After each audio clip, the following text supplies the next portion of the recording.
Oh, oh man. Dodgy. Thanks to Squarespace for sponsoring today's video.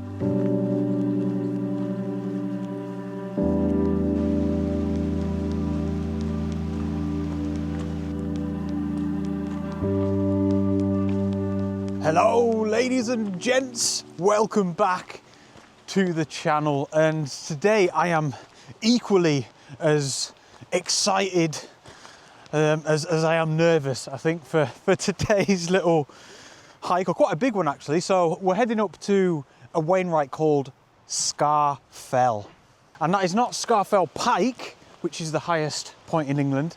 This is Scafell, or locally known as Scafell, and I believe it was thought to be the highest point in England for quite a while until things were measured properly, but it is the second highest mountain in England as well.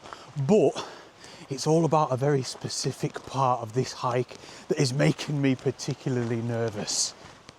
So yeah, you can see the snow-clad peaks, just a bit of a dusting really, but this one here is Scafell Pike, highest point of England, and we're heading up to actually this one here, which is kind of just behind that tree, if you will. And then on the left of it is just Simmons Knot there, but that is exactly where we'll end up, on that little knot, after we have hopefully successfully traversed what is known as Lord's Rake. And this is the section right near the top of Scafell, to be fair. This is the section that, yeah, I'm a little bit nervous about, which isn't really like me, but I've just read quite a lot about it, you know, both in Wainwright's guide and online and stuff, and it's like a kind of a gully, and it's just full of scree. And scree, more than most things out in the great outdoors, is, I suppose, I've always been wary of it, you know, even more so than ice and snow and things like that sometimes, which I want to get onto in this video. But yeah, so excited as well. I mean, this is, as far as mountain territory goes in England, this is proper mountain territory. And I don't know, it feels like it's been quite a while that I've been out in the big mountains. So we're starting off this hike at the head of Wasdale, and it's a beautiful day, as you can see. A little bit cloudy, as it always is. And, you know, we're looking back up to the Scafell Massive. It's got its own microclimate really, but that's what we want to hopefully try and get some photographs today, which is why the bag's quite big. I've got the Nikon Z7, even got my little tripod. Is it on that side? Yeah, just in case. And yeah, the weather forecast for photography as well is looking absolutely fantastic. Oh, look at this little beauty.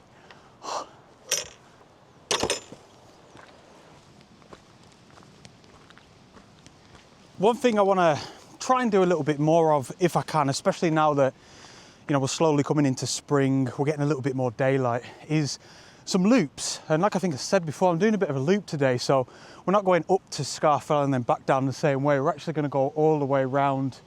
It gets a little bit flatter up there, a bit moorlandy, and then we hit what I think is Burnmore Tarn, and then we actually come back down this way to complete the loop back to where I've got the car parked down here in Wasdale.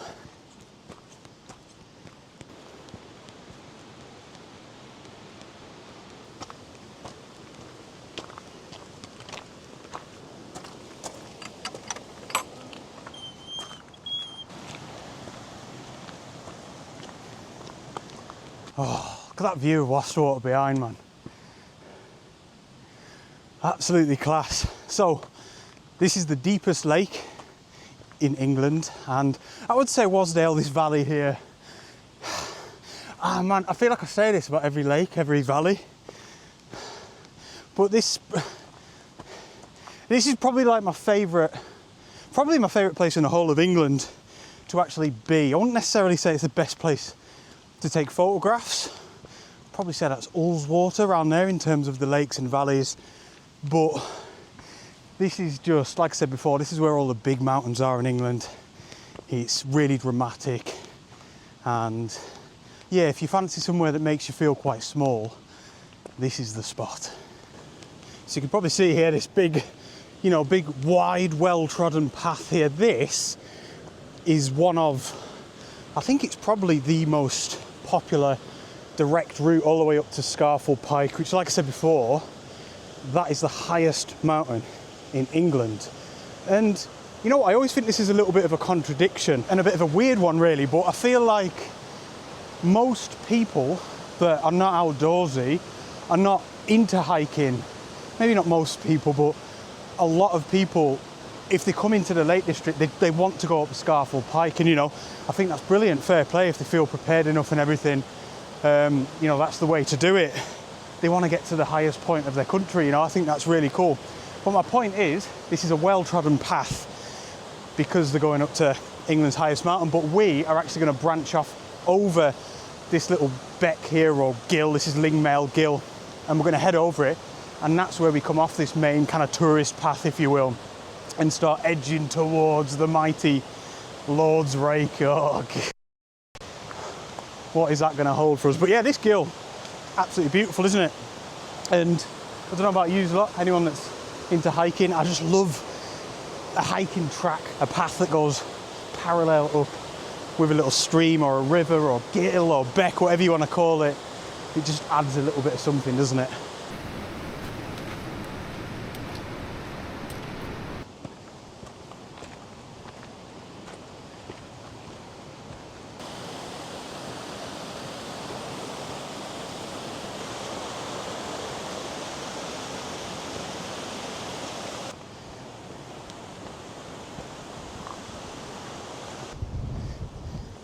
Oh, look at that, man. Scafell Pike up there. Just the snow and the texture and everything, that is just beautiful.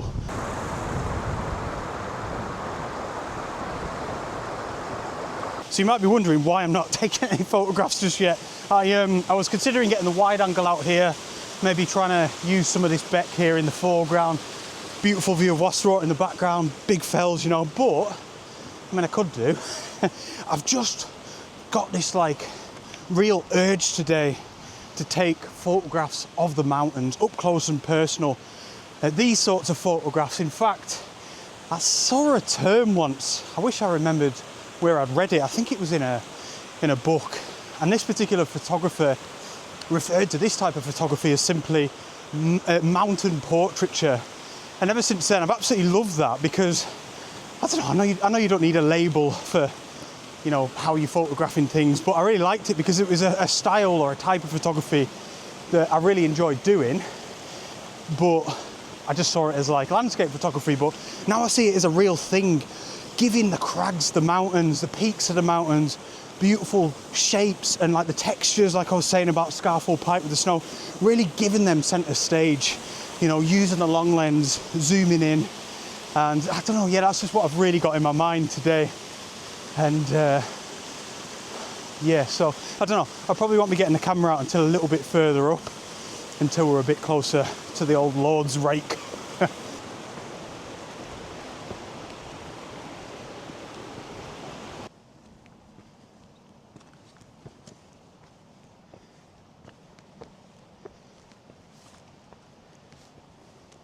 Oh, so you can see here now, I bet there's two people just there. That's us just come off that main track. Oh, up to Scafell Pike, which is looking absolutely glorious, bathed in some beautiful kind of early afternoon light here. But yeah, I mean, that path is tough, going up to Scafell Pike. That is not to be scoffed at. It's just a staircase. It's so steep.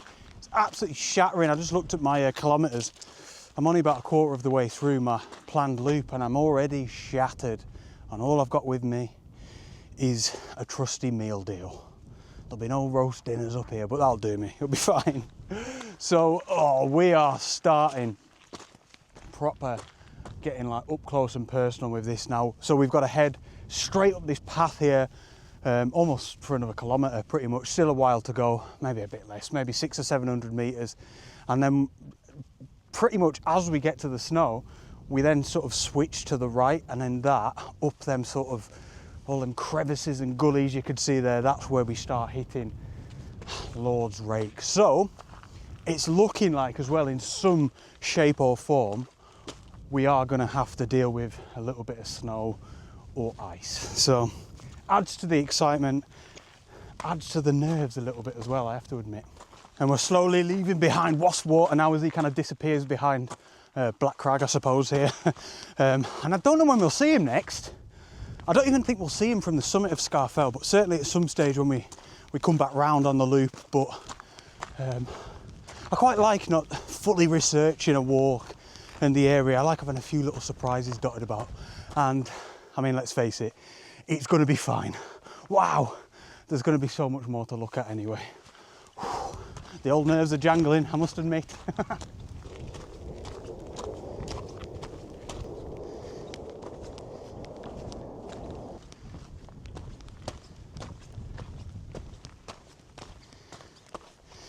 So there we are, that's us up on the snow line really.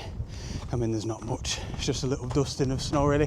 I don't know actually, brings me on to something that I think about quite a lot when I'm out in the Lake District, and that kind of like attitude quite a lot of people have got to, yeah, like the Lake District, where, you know, it's only the Lake District, the little hills, nothing compared to Scotland, nothing compared to the Alps and the Himalayas and this. And you know, I get it in terms of altitude. The mountains are, you know, little pins compared to other places around the world. But I just think sometimes that attitude can actually be quite dangerous to yourself and others, you know. And I've just always thought that over the years. It kind of makes me cringe a bit when people say, oh, it's only the Lake District, you know, you'll be fine. Like, look at this. You know, I'm an experienced hiker, I'm certainly not a mountaineer or anything, but I wouldn't mess about with this. I'm not wanting to tell you that this is a walk in the park or anything. This is serious stuff. Yes, there's more frigging dangerous things to do, there's more dangerous places to be and to hike, to be in the outdoors. But just because that's a fact doesn't mean to necessarily say that everything's all right here, you know. I just think you've got to be careful, especially when you're out on your own, and I really felt it when I came off that busy track there. It's not really that busy today, but you know, you're seeing somebody every sort of 10 minutes going past a group, and all of a sudden you come off here and it feels so lonely. You're so alone. And then, you know, again, I've got the experience, so there's nothing intense, but it always sort of hits me a little bit of like, oh wow, that's me on my own now, you know. So a little bit further to get up to Lord's Rake, but I'm going to take a photograph here in the exact fashion that I said before that I was so excited to do. A bit of mountain portraiture. We're looking back towards kind of Haycock and Pillar, Black Crags up there as well. And what I'm doing is just a bit of a handheld panorama. I should probably be using my tripod considering I've brought it up here, but I feel quite comfortable shooting panels handheld most of the time. Shutter speeds up at 1/200th of a second, so pretty quick. Starting at Haycock, really simple, taking about 5 or 6 shots all the way over to Pillar. Really close in, 130mm, and I'm just trying to really capture the essence and the atmosphere that's right over there in that section between the dark, moody clouds, the dappled light, obviously the snow-topped fells over there. And that's what I love about this type of photography, not just out in the mountains, but using the long lens, zooming in on little details. It's almost like you create a little scene, a little world almost off in the distance like that. And yeah, I don't know if this is a really, really weird comparison, but think about macro photography when you're photographing bugs, tiny little bugs on the floor, plants that, you know, you're kind of magnifying in on really. I don't do that type of photography. But I feel like it's maybe got similarities in that sense, in that you're seeing something that's not kind of proper obvious to the eye, and you're kind of honing in on that to create your photograph. I really like that. But yeah, that's a really good start, I think, to the sort of images that I hope to get for the rest of the day. Right, onwards to friggin' the scree hell that is Lord's Rake and the snow and the ice. Oh, so I spent ages there. I just love that. That makes me realise how I've not really been out in the fells for quite a while, it seems, up close and personal with some of the bigger mountains like this. And most importantly, getting stuck into this type of photography. And I actually just got this photograph as well. I mean, it's pretty much same as the panel that you've just seen, just a straight shot. But I just love the simplicity of it, and that's what I love so much about this style of photography. It's about finding something off in the distance, a mountain that's got a beautiful form. You know, what is it that you find interesting? It's the moody clouds behind it, the kind of dusting of snow on the top, the light that's hitting, you know, the play of light and shadows. And I think with that photograph, it's all of those things kind of combined into one. And yeah, all in all, I think it's that simplicity really that attracts me so much, because a lot of the time with me anyway, you know, wide angle photographs, woodlands, being on the coast even, sometimes it can be like really complex compositions, and I do like that. But oh man, I just don't think a lot of the time you have to mess around that much when you've got subjects like that.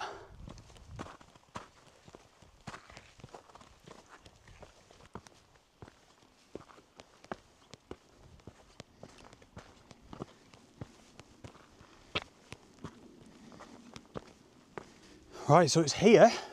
We're yet coming off another footpath, and yeah, we're going to head up. I mean, this little section here is pretty much off-piste now, as is Lord's Rake really. I suppose it's going to be a little bit trodden because people enjoy the challenge and stuff. But yeah, a little bit further up here, you can't even see it properly. And then we're going to switch into what should be quite an obvious gully a little bit further up. And that's us in and amongst Lord's Rake. Fortunately, at the minute anyway, this snow's okay. It's really not a problem. And yeah, hopefully it stays like that up there. I'm just worried sometimes you get them kind of corries, don't you, where the snow's really deep. But this seems fine. We're going to take it slow anyway. But look at this.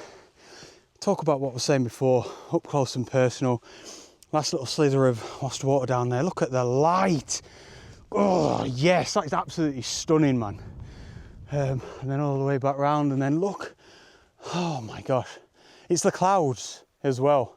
It is the clouds, which is fantastic because it was forecast just to be a bit of a blue sky day today, and good old Wasdale and this section of the lakes never lets you down with the cloud, much to the dismay of most people, but to us photographers, nice to have that little bit of interest up there, isn't it?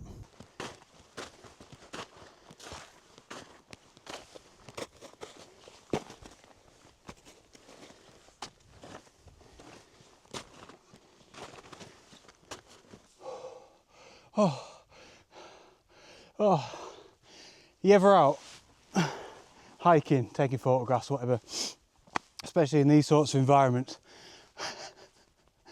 Do you ever just think to yourself, why? What am I doing? What's the point in all of this? Well, I'll show you why. I'll show you why. That absolute mammoth down there, how cool is that? Man, I really don't think this would come across on the camera. My voice is echoing like mad off these. I thought someone was chatting away over there. Oh, it's just this wally. Yeah, it's so steep, man. This is really steep. And I take back what I said about the snow to a certain extent. It's not that bad, but it hardly makes things easier. It's more just like the way it covers it. It takes away a little bit of that confidence of knowing where to put your foot. You know, you kind of, whoa, you kind of dancing about the place. Sometimes you're kind of putting your foot on a loose rock purely because you can't really see where you're stepping. Whereas if the snow wasn't here, it'd be a little bit easier. But you may be able to see as this giant kind of cliff hits the floor here, hits the snow, that is where we turn right in between the cliff that's a little bit further back with a bit more snow on him, if you can see there. That's when we get into Lord's Rake. But very good. Now this bit here isn't Lord's Rake, then what's the rake itself going to be like? Oh, it's fun though, it's really exhilarating.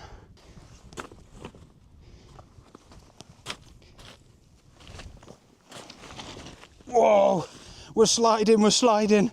Oh my gosh. Oh, that is so steep.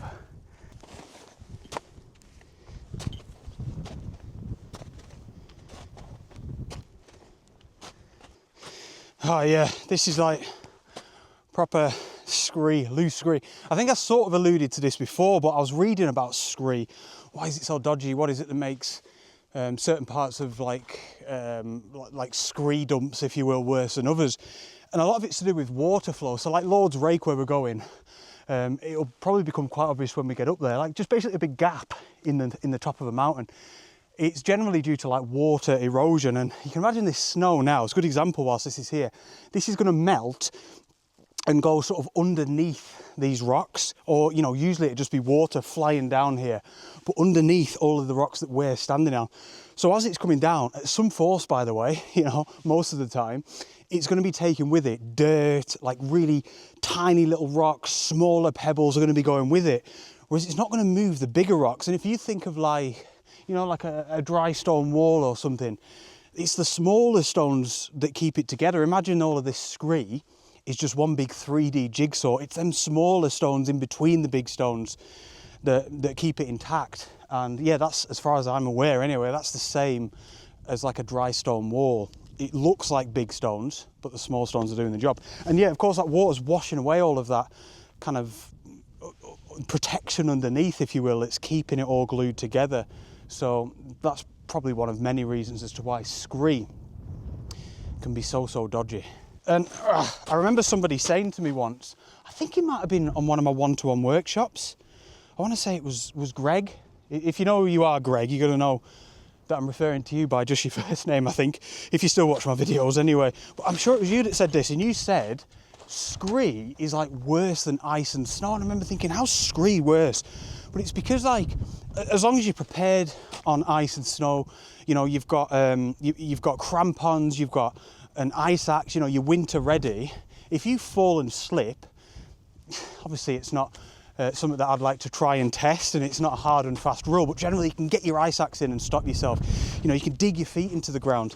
Imagine if all this scree goes, or if I cause all of this scree to go, you know, I have to go with it. I can't stop myself. There's nothing to grab onto. Even if I had an ice axe, it'd be useless. It's just a load. It's like an avalanche of frigging rocks, isn't it? And pebbles. So that made so much sense to me. And that's why I think, and I've always thought, anytime I've thought of scree, I've always just thought, man, it's pretty dodgy, innit? Have you ever just slipped a bit on scree? You only go like a metre or two most of the time, but you just like, it's pretty dodgy like. Anyway, I'm well aware that I'm yapping away today. It's because I'm so excited to be here. I hope you're enjoying it. But yeah, let's get up to Lord's Rake proper, hit that right-hand turn and see what it's got for us.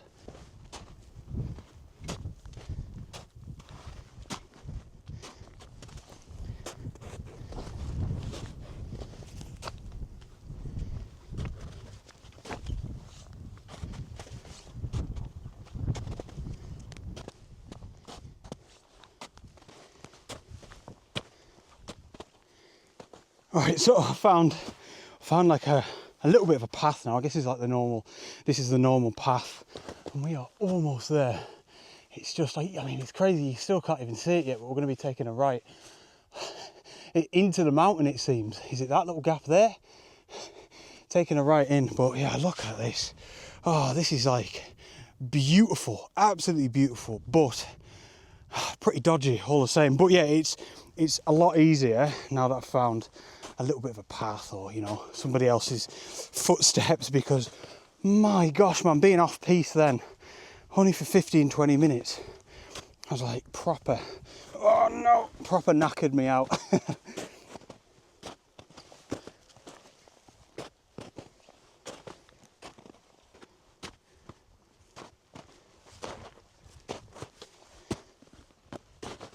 Oh, there we go. Look at the state of that. That looks so dodgy. Oh my gosh, man. Lord's Rake. So we've arrived at the bottom. I'd say the bit that we've been up already. We're probably already on Lord's Rake, but like I said, look, just a little gap in the mountain, like a little gully. Absolutely unreal. And look at this. Look at this. Look at them views already. We're not even up on Scafell yet. I'm gonna chill out here. I've got my shop boat again, a bit squashed. Pro Mail. Quite looking forward to it actually. I don't know why I'm being negative. So I'm ready for it after that little ascent there. And Doritos. It'll do the job. But yeah, what a treat, what a privilege, what a view.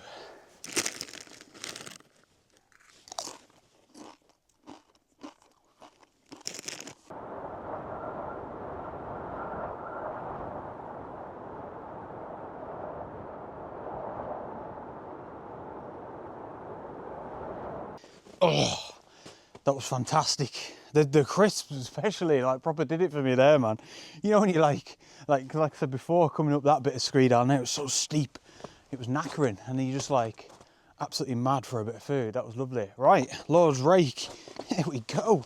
Oh, it's gone really cold as well, you know, when you're still. I don't know where it is exactly, but I was reading that at the entrance to Lord's Rake, it could be anywhere, I don't know how big it is, I haven't seen a photograph of it, but there's a cross that somebody's kind of etched into the wall because tragically I think 4 people died here. I want to say 1903 from memory of reading, and they were rock climbers, and obviously, I mean, friggin' hell, look at the terrain. And yeah, such a long time ago as well. I don't know much about rock climbing, but I don't think they like tie themselves in as in the same way now. And if anyone's into it, let me know. I think it was just, you know, across the board a lot more dangerous, a lot more risky. But yeah, the 4 fellas, I think they might have been with a separate group. The other group left them and they were climbing. I think it was around about here, and they all fell. The other group got back to them. The 4 of them were just on the floor, you know, tethered together by the rope. Nice thing to talk about now, isn't it, as I'm just starting my ascent. But yeah, unfortunately, like, I think 3 of them were dead, like, at the scene sort of thing. And then the other bloke, I think he was alive. And they, you know, the other group, I suppose, took him back down, trying to get him back down into Wasdale, and he died on the way down, tragically, yeah. But like I said, there is a cross somewhere. But it just shows you, man, you know, this is such a dangerous area. I mean, look at it. Look at it. You know what I was saying before about these aren't proper mountains and all that? Well, that is proper mountain terrain. And it's like exacerbated with all of the snow, isn't it?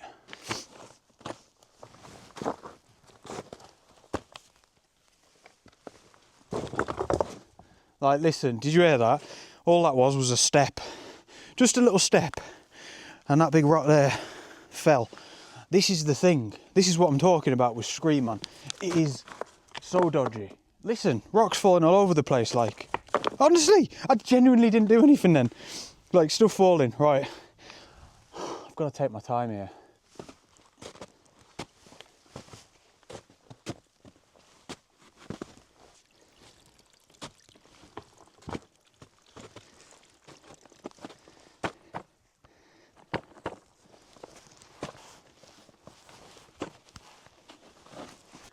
Seriously, look at that.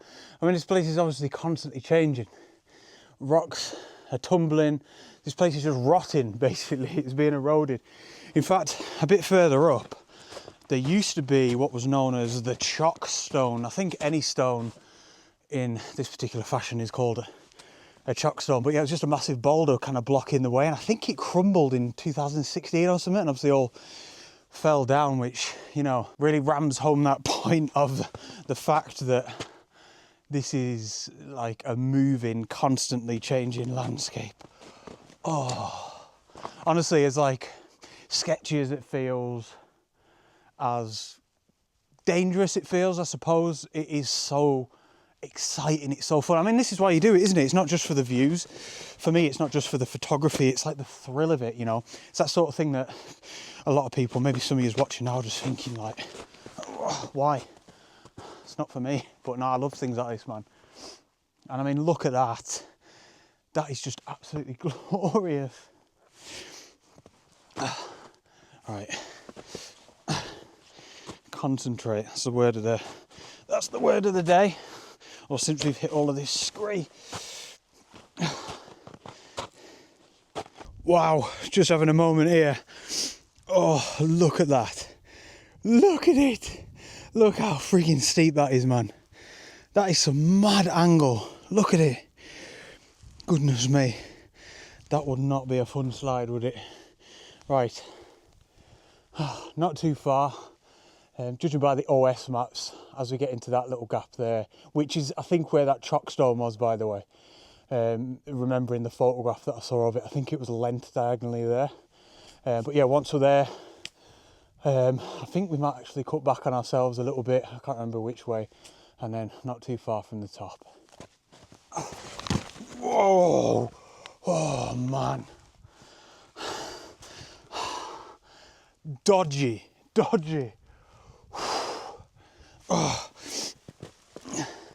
Oh, so look at this here, right near the top where it's just about to start flattening out. That is, it probably doesn't look like it on the camera, but that's probably about 6 foot, 5.5 foot, something like that, I don't know. I mean, I'll get up it, but freaking hell, what a final obstacle. Oh, goodness me, man. You stunner. I'll tell you what, I've just looked there actually, a few footprints. I wonder if there's a way to sneak around there. And I'll tell you something, look at that down there now. I am delighted that I am doing a loop and I am not going back down this way. Yeah, this isn't great, is it? I want to try and, yeah, there's enough footprints there to tell me. I'm going to go around here on my bottom to tell me that there's a little gap, and there is a gap. Now we just need to get to it, and this is now the final obstacle. Man, this is not that much better. Look at that. How cool is that? That's our little gap that's going to get us up safely. So in case I don't get another view, you absolute legend. That was fantastic, and I shall be back. As scary as it has been.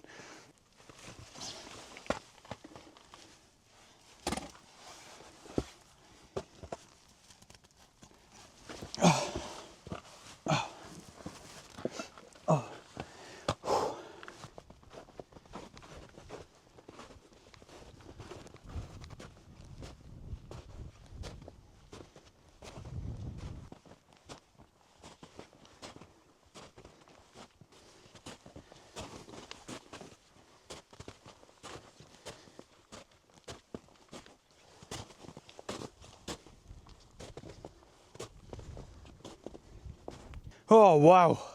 Wow. So we're at this little flat area now, and we've pretty much finished Lord's Rake. All we got to do now is swing up this hill here, up to Simmons Knot, which is, you know, a real peak in itself. And then from there it is almost literally a hop, skip and a jump to the summit of today's Wainwright Scafell. But yeah, that was pretty dodgy, to be honest then. Let me just show you a little clip from a tiny bit further down. Yeah, so that there was the top of Lord's Rake. Maybe it is the highest elevation, but that's where I was and that's where I left you, and I thought that was the end. But I had to come down here. It probably doesn't look that bad on the camera. All the way to here, where we are now. Gorgeous, gorgeous views. And then, yeah, this is me now. I've really thoroughly checked the maps now. As soon as we get up to that sunlit rock there, that is us on flat ground. And yeah, like, it was absolutely fine. I was okay, I felt comfortable, I felt confident, but yeah, just kind of, I suppose, misread the OS map a little bit at home and both, you know, on the way up. I thought Lord's Rake was probably 50% of the length than what it was. So yeah, when I got to that bit over there, you could see lit up, like, quite brightly with the sunlight, not too far from us. I thought that was the end, and then I looked down here to this like massive U-shaped thing that I had to get down and up. I was thinking, no, that can't be right, that can't be right. And the footsteps stopped as well. So whoever got to there, looked down there and thought, nah, don't fancy that, and went back down. Fair play to them, you know. And yeah, I don't know, it's just prompted me to want to say, like, you know, be careful, be careful. Really, you know your own limitations. That is so important. If I didn't feel comfortable up there, I'd have turned back round. Although, to be fair, in this instance, that might have been worse, going back down that scree, but that's kind of a one-off, you know. Generally turning back, if you feel like, you know, if your instinct is telling you to do that, or your intuition, then that's the right thing to do. But yeah, I just wanted to say, you know, safety first when you're out in places like this. It's fun, it's a challenge, it's exhilarating, but please don't just see, you know, wallies like me out on the internet, on YouTube, or, you know, any sort of media, you know, or even hearing from people that they've done things. It's very personal. You need to know your own limitations and really have some, you know, like, I've got a first aid kit with me. Tell people where you're going. Oh, there's the jets. They're not bothered, are they? They'll be up and down here, no problem, people flying those. Tell people where you're going. Get like a little tracker on your phone. I might even consider getting one of them, like, satellite phone things, you know. I've been thinking about it for years, and like, what am I waiting for? I'm waiting for something bad to happen, and then, oh, I haven't got one, I'll get one. Friggin' jets are well loud. But yeah, earnestly, be careful when you're out. I know I'm always laughing and joking and not making a big deal of things, but I've been saying it all day, haven't I? These places are serious, nothing to mess around with and dodgy at the best of times, and conditions are pretty nice today, aren't they? Imagine this if it went really grim. Anyway, back to the fun stuff. This last little hill up here, and then we can see what Scafell has got for us.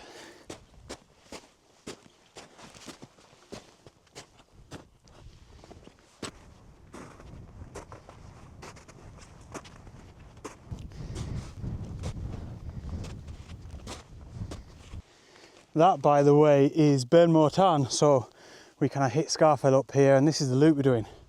I'll see how I feel, but we can actually touch the shores of that tarn, and then the loop will continue. It'll take us along this flat section here just before Ilgill Head, and yeah, kind of back down that way then, and the car is parked in this area here where you can see some of the woodlands, and yeah, well, I suppose that's Lingmel Gill there at the end that we walked parallel with most of the way up before we got to the Rake. But yeah, just to give you an idea of the loop really. So as we slowly approach the summit of Scafell, I'd love to take the opportunity to say another big thank you to Squarespace for sponsoring today's video. Now, if you've never heard of Squarespace, they are an all-in-one platform that you can use to build your own website, which is exactly what I did. My very own wonderful website, I'm so proud of it, is through Squarespace, and it has been for years, since before I was sponsored by them. It is so easy to build your own website with Squarespace. They've got loads of really professional, polished looking templates, and you could genuinely have your website up and running within 2 hours. It's so easy. So yeah, if that's a little bit of a dream that you've got for this year, definitely give them a go. They've got award-winning customer service as well. So, you know, if you're not feeling very confident with it, not only is it very easy, but you can get in touch with somebody really easy. They've got like a little live chat feature, and they can help you along the way. And also, you can sell things as well, you know. If that's something that you'd like to do, maybe try your hand at selling some prints, which is like what I do. I sell my ebooks, I advertise workshops on there, my calendar. You know, I won't be able to run my business without it, like I always say. So yeah, another massive thank you to them for supporting what I do, and there'll be a link down in the video description below that will get you a 14-day free trial, or go over to squarespace.com/Henry Turner. If you like your free trial, which by the way, you've got nothing to lose, a free trial, give it a go, see how it feels for you. But yeah, use the offer code Henry Turner at checkout if you like that free trial, decide to make a purchase, because that will give you 10% off. Another massive thank you for them, and cheers for listening. And if you decide to, you know, give it a go, make sure to use that code, because it really helps me out as well. It lets them know that I sent you. I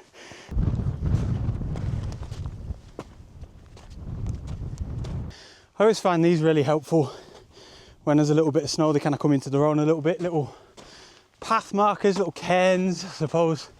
There's another one a bit further up that people have just put, just topped up over the years, the decades, the centuries probably. And yeah, look, there's another one. Just lets you know which way to go, so keep on the path.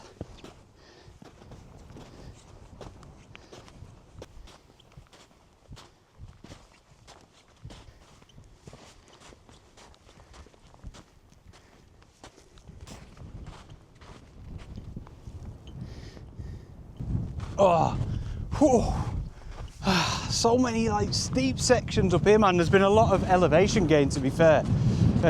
So the rest of this loop's probably going to be quite nice. It's going to feel quite easy. But yeah, look at these beautiful views back to the old Bowfell and Crinkle Crags. It's really nice to kind of see them and the Coniston Fells from this side. I'm so used to being on the other side or being up them that this is really nice. Almost a little bit, you know, disorientating. Oh man, I'm well excited to get up to Scafell now. Second highest mountain in England. I think that's kind of cool in a way, isn't it? Like, everyone is going to be up there, and like I said before, rightly so. You know, why would you come out and do the second highest mountain? But for me, look, it's dead. It's dead. There's no footprints, nothing. I don't know if this is like new snow, but just so quiet.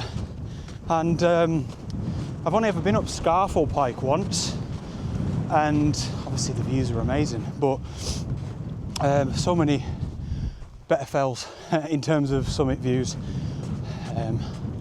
But anyway, yeah, let's get up to yet another Wainwright little beauty. England's second highest mountain. And there we are, the summit. Whoa! I wouldn't have expected anything other than a slip at the summit with the way this has gone. There we go.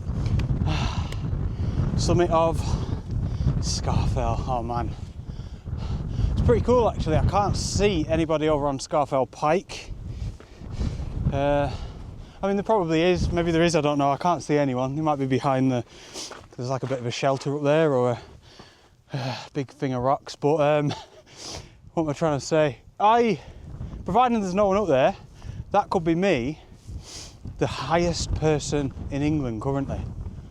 How cool is that? I just think, I used to think that about Scafell Pike all the time. I'd forgotten about it. But it's true, isn't it? Apart from like aircraft and stuff, that's me, this absolute wally bob, highest person in England. A lot of people in England, man. I think there's people on Scafell Pike, so I'm lying. I'm in the top 5. Top 10 maybe. Whoa, you can probably hear the wind. It's picked up a lot, you know. So I don't think I'm gonna hang around up here. Whoa, man.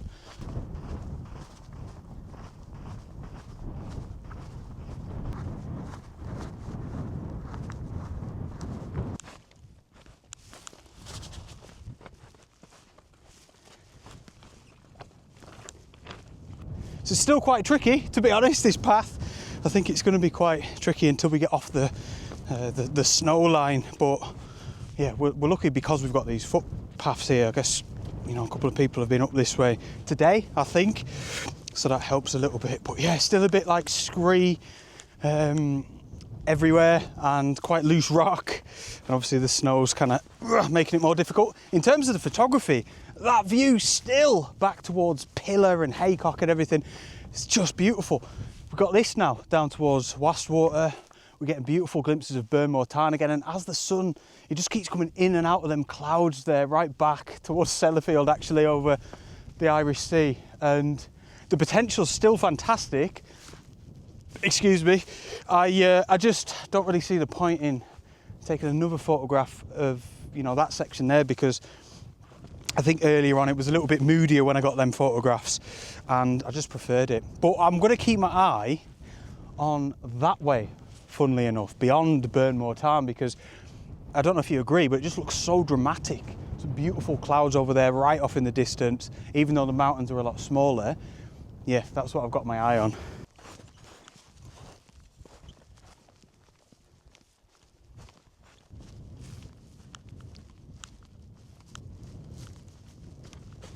Oh, let's have a chill. I'm taking a photograph finally. Oh, that light's quite nice there. Let's have a look here. There we go. That's the photograph, and it's just on aperture priority. ISO's on auto. f7.1, 1/500th of a second. ISO's 125. Just yeah, beautiful light. I've just obviously centralised Burnmore Tarn there, and we're getting some very hazy distant views back towards the Irish Sea. Nice section of moody clouds at the top. I don't know, I've been looking at that frigging view all the way down, and finally something's opened up in terms of the light and the perspective. I don't think the perspective's been quite right looking back down to Burnmore Tarn, but yeah, that's nice. Not technically mountain portraiture, but still that same concept where I'm using longer focal lengths to my advantage. And I say this all the time about these longer focal lengths, but I think it's worth reiterating. That's why I love them so much, is it's a lot about what you're taking out of a photograph or a vista. You know, I could easily just shoot that view over there wide, and it'd probably be all right. It'd be a nice little snapshot, wouldn't it? Probably not, because if you look at the tarn, if I had that bang in the middle, everything surrounding it's kind of bare. It'd just be a lot of bleakness, and in my opinion anyway, a lot of unnecessary space in the photograph. Whereas being able to zoom in, you've just got like an option as a photographer. You've got that decision of, you know, what you want to take out of the photograph. Same when I was shooting back there, and I mean, look how different that looks now with that kind of that kind of row of clouds, for want of a better word, settled there. It's just brilliant, and you can really you know, use these changes in the environment, in the light, in the weather to your advantage by using the longer focal lengths. And that's why I and others always say, you know, with a telephoto lens, you could kind of stay in the same place for hours and take loads of different photographs. You know, it gives you so many options of different views, and like I said, as the conditions change as well, yeah, it's just a wonderful tool to have as a landscape photographer. As well, I am changing my route a little bit. I did sort of, I planned to go all the way down to the tarn, like I think I said earlier, but part of me in the back of my head was thinking, oh, if I don't fancy it, I can kind of just cut across back down towards Wastwater and then, you know, just kind of cut out this big sort of V shape down to the tarn and then back on ourselves almost. Two things, I don't really see the point in going all the way down there. It's a long way just to go kind of next to the tarn. And I'm knackered. I'm knackered after frigging that ascent. Quite obviously, really, it was tough. So I think, yeah, I'm really comfortable and happy with the prospect of cutting out a few kilometres. Lazy.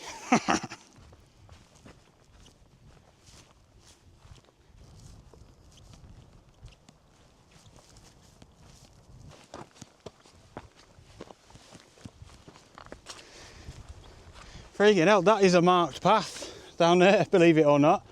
That's the ultimate shortcut that I was going to take, because, I mean, that is Lingmel Beck there. I think it's called Lingmel Gill today. It's called Lingmel Beck, but in certain parts Gill would probably still make sense, but it's not what it's called, so I don't know what I'm on about. But yeah, that's a path, imagine that. I mean, it's nothing compared to Lord's Rake, so I should probably like skip down there, but no, there's another shortcut a bit further across that, rather than going down so abruptly, kind of cuts across the fell and then loops back round to the car park. So yeah, that one seems a little bit more sensible, shall we say. Although that's not really been the word of the day, has it?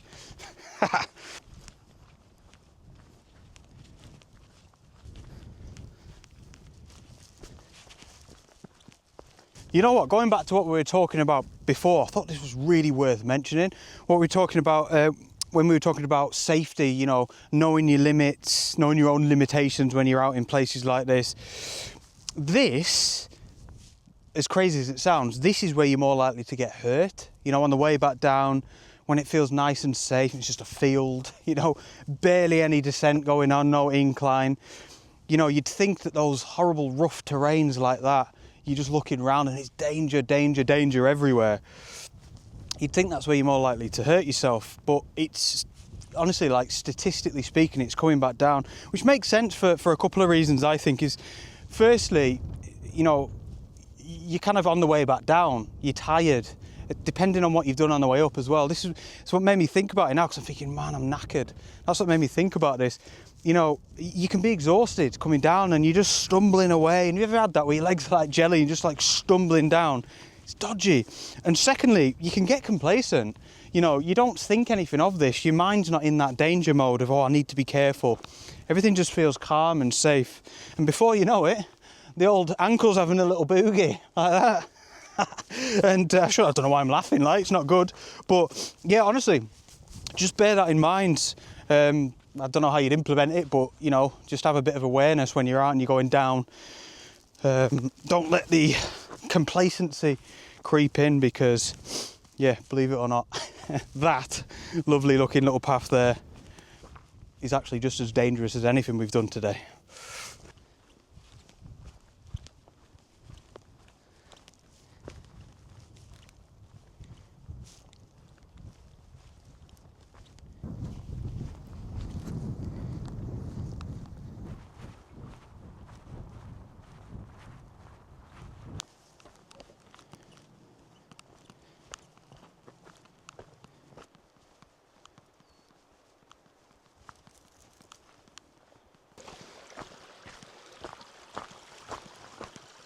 Wow, look at that, man. Oh, photography aside and everything, it's, you know, it's these little moments that stick with me. Look at that. Oh, you know, when I look back on hikes, obviously I remember all the amazement, the awe, the grandeur of being on top of mountains and doing things like I've done today. But yeah, it's these moments that usually I spend by myself. You know, some of you are probably like thinking, oh, usually you finish your videos on the top of the mountain. But yeah, I don't know. I just thought it'd be cool to show you the whole loop, or as much of it as I can. But yeah, it's these moments where I'm usually by myself that I'm so grateful for, because you ever think, you know, when you're like hiking, especially when you're back down and you're getting closer to your car or whatever, you kind of like just thinking away, you know. And in this day and age, it's one of the only times you kind of not on your phone, not watching telly, not socialising with people. It's not all like bad things necessarily. You're just kind of on your own in nature, and you know, you've just got to get back to your car. That's all you're really thinking about. And so yeah, I mean, look at it, man. These are the times when I'm just sort of so grateful and just thinking to myself, like, what a treat.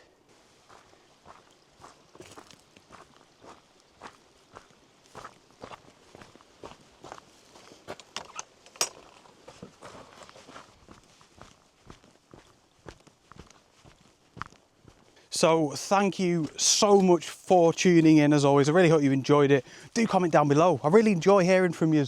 Any comments on the hike, any comments on anything, the photographs. I love to hear from you, and I'm very grateful for your continued support. And yeah, if you have a quick second and you could hit the thumbs up button just below the video, that really helps me out. And subscribe if you're new. And of course, a massive thank you to all my Ko-fi members. I appreciate your continued support. And yeah, I shall see you on the next adventure. Out.